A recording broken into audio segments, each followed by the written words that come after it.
Hey guys, I'm Sage Valentine and I'm back here to review another episode of AMC's The Walking Dead. This review video is all about Season 9, Episode number 12, entitled Guardians. So, Lydia's back with Alpha and the Whisperers as they head back to the Whisperers camp, so we'll finally get a chance to see that. During that scene, I got this vibe that Alpha didn't believe most of what her daughter Lydia was saying. That, and I waited to see if she was going to hit her again because I felt like that was coming at some point.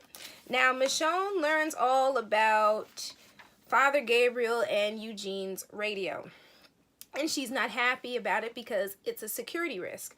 She does make some good points in that conversation she was having with Father Gabriel, Sadiq, Aaron, and Laura. She's not in the loop about what's going on at Alexandria, and putting themselves out there open to new dangers is dangerous. And on a side note, Father Gabriel and this attitude can go. I don't know where it came from, but it most certainly can go. And thank you, Aaron, for backing up Michonne because she needed somebody to back her up. Also, I'm not here for this whole second-guessing Michonne after everything she's done, everything she's sacrificed. Like, she's not crazy. It's not a smart idea for them to be opening themselves up, especially after everything that they have gone through. But these people are determined to have this fair. Determined. And I'm glad that Laura also had Michonne's back as well. The Whisperers are a very big threat. These people don't know how much of a big threat, but from what they've seen so far, they are a big threat. They really do need to be careful. Michonne's right about that. I feel like Rosita's storyline is going to be the least surprising to me and those who read the comics. I also feel like this quadrangle will come to an end soon, and no, it's not canon. Now, Alpha, as the leader of the Whisperers, is obviously the most feared. Lydia was up to something with that yo-yo that she found in the tree bark or something. I think she hid it there. Now, Henry. That character is not ready for this world at this point. I don't think he'll ever be ready for this world. It doesn't matter if anybody teaches him or not. He's not going to be ready for it. When Beta snatched him up after he was kind of like grappling with that one whisperer, I was cracking up. That was too funny. And it was a very awesome scene. And the fact that he got caught while he was tracking the whisperers and then told them that he was from a hilltop. Yeah, Henry is not long for this world. I've said it before and I'll say it again. If he ends up dying in this season or the beginning of next season, I won't even be surprised. He's doing a lot of stupid things. And then he meets Alpha. And I'm not surprised that Lydia hit him because she had to keep her cover. Although her mother picked up something was off about Lydia.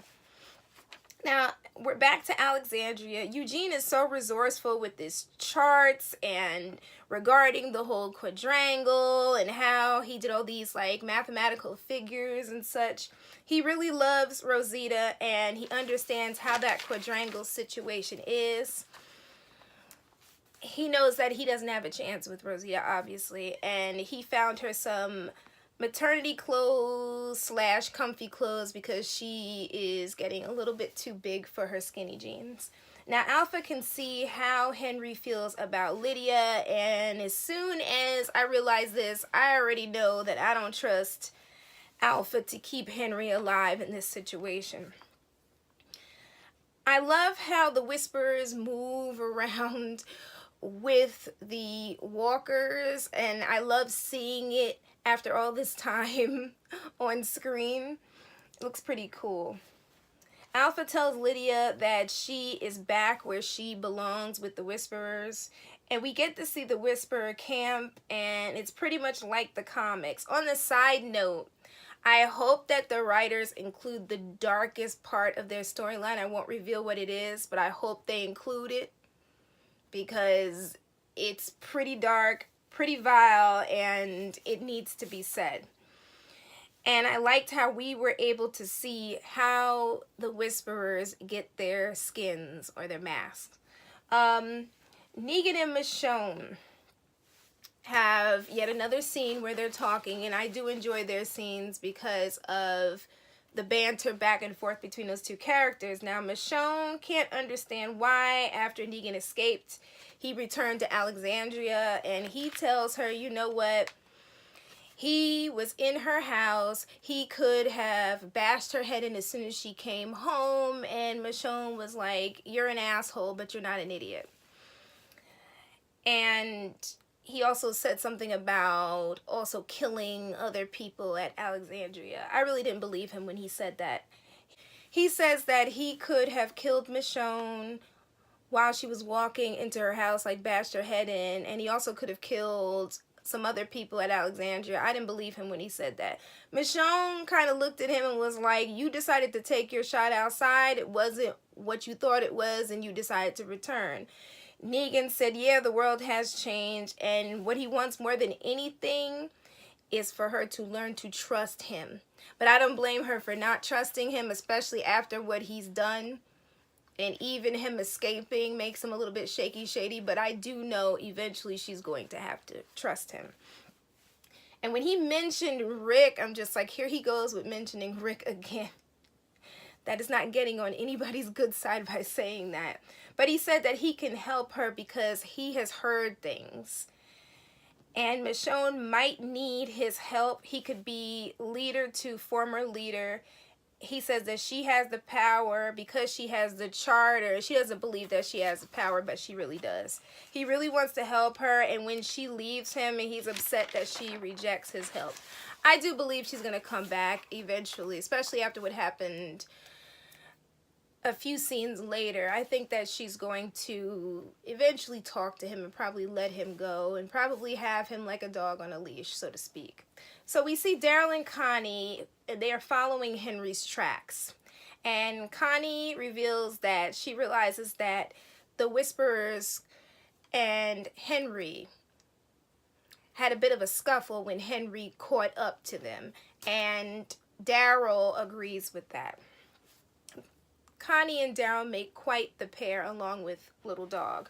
Now, Alpha is approached by two idiots, questioning her choice to go back for Lydia because that's not something that Alpha has done previously, but this is also Alpha's daughter, so I was not that surprised. Even when I read the story in the comic books, I wasn't that surprised that she came for her daughter, obviously, but these two dummies have a death wish. And the guy, because it's a guy and a girl, decides to challenge Alpha, and I'm sitting there in the kitchen watching this on my phone like, all right, here we go. And Alpha's like, okay, well, you know what, you can challenge me. All right. And then she pulls over the girl who's standing in the background acting as though, like, this is his idea, this is not my idea. And Alpha's like, no, I saw you with him, and you guys were plotting. And she denies it to Alpha's face. I'm just like, stupid. And then she starts saying, well, Alpha, you led us into danger, and we lost 2 of ours so that you could go and get Lydia. I don't remember if they mentioned anything about Henry, but still. At this point, death was inevitable. It was a given. And Alpha killed that girl with like a long piece of metal. She put it over that girl's head, put it around her neck, and not only did it cut through her neck, Alpha kept pulling and it pulled off her head. So Alpha was like the Red Queen in Alice in Wonderland, off with her head. And then handed her bloody head to her boyfriend and then stabbed him. And right before she stabbed him, she said crying is weak. And she stabbed him and he didn't even have enough time to scream. If Henry didn't know he was in danger, he knew after witnessing those deaths.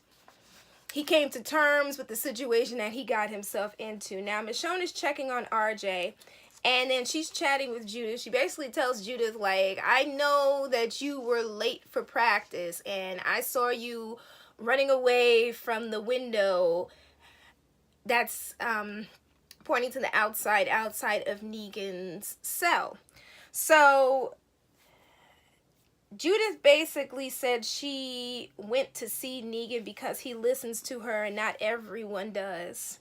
Michonne tells her there's a reason he's in the cage. He killed people. He's a monster. And Judith says, no, he's not a monster. He's a person. And Michonne is trying to reason with Judith and tell her without telling her that Negan is dangerous, which gives me the impression that Michonne and the rest of them have not told Judith what happened and why Negan is in that cell. She just told him that he's a bad guy and he's in the cell.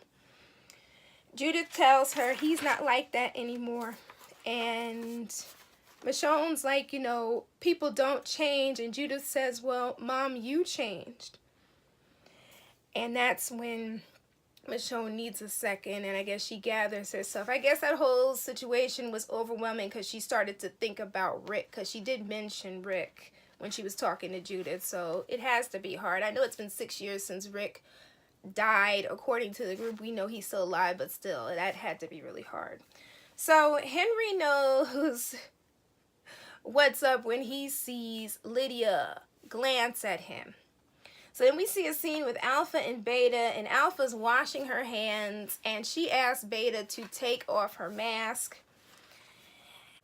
And FYI, Alpha has always been dark. She was dark before the zombie apocalypse. If this whole situation did anything, it gave her the okay to be exactly who she was, and that story that she told Beta exemplified how truly dark Alpha is. Now, Beta tells Alpha, you know what, having Henry with us could be useful. It could be a good thing. It could be a way to, I guess, reel Lydia back in after she left.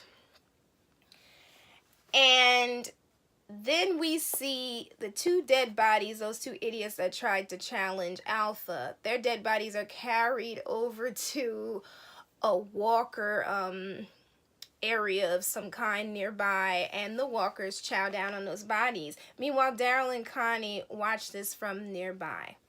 They have a plan, obviously.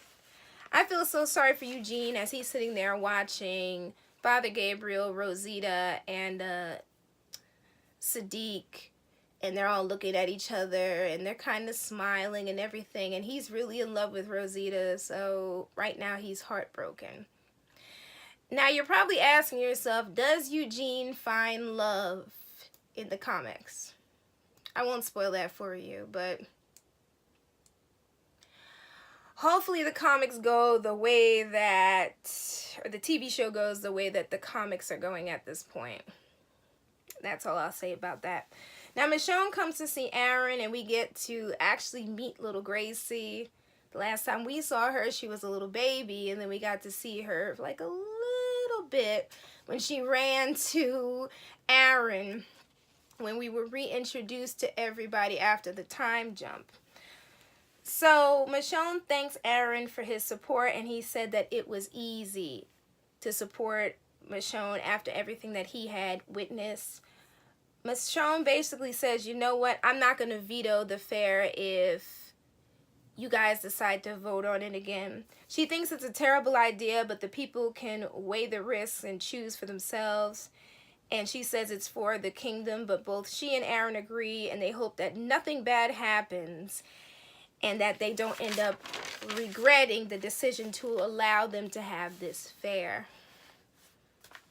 I think they might end up regretting it because there's a whole heap of omens and things in this episode, and those who read the comics know what I'm talking about. Those of you who have not, strap in because it's going to be a bumpy ride. And Alpha ends up giving Lydia an ultimatum. She drops a knife on the ground and tells Lydia, listen, either you kill Henry or Beta's gonna kill you and Henry. And Lydia starts crying, and she's all upset, and Alpha's doing this as a way to remind Lydia of what side she's on, meaning what side Lydia's on. Do I believe that Alpha would allow Beta to kill Lydia and Henry? I honestly don't know. I don't. Because comic book Alpha is one person and TV Alpha is another person, but part of me could see it happen, but again, I don't know. When it comes to Alpha, I don't know. Here's the thing. Last night, some woman was complaining about how the Whisperers storyline was a plot hole because there was really no explanation about them. And I'm just like, they've been explaining a lot about them. I'm wondering if she's been watching the episodes, but I digress. So she says that there's no way this group could have existed without Team Family seeing them. And I'm just like, you forgot all about the time when Team Family spent most of their time in the walls and they ventured out to certain places and they stayed out of other places. And also the fact that that whole mess with Deanna and that huge herd, they had to deal with that. And then when they settled in and rebuilt stuff, all of a sudden they had to deal with Negan in the gang. So they really didn't have that much time to be venturing out, because at one point they were trying to go to face Negan because they thought that Negan and the Saviors were the kind of group that they could battle and take down. And eventually they did, but at first it was pretty hard. Also, you have to take into account that you don't know the difference between a Whisperer and a Walker when you see a giant herd unless you look at the back of a Whisperer's head. And how many times were Team Family looking at the back of these Walkers' heads? So, I mean, the Whisperers could have been watching them for a long time. They could have infiltrated quite a few large herds. I mean, there are different possibilities, but to call them a plot hole is kind of reaching just a tad bit. But anyway, you all take care. I'll see you back here next Monday for my review of episode number 13. I can't believe we've got like 4 episodes left. Game of Thrones is coming and it's all good. I love you guys. Take care. This review, like the rest of the reviews, will be uploaded late Monday, early Tuesday, because YouTube is a little bit weird when it comes to uploading things. But right now it is 11:28 and I just finished this review. I love you guys. Take care. Bye guys. See you Monday. Bye.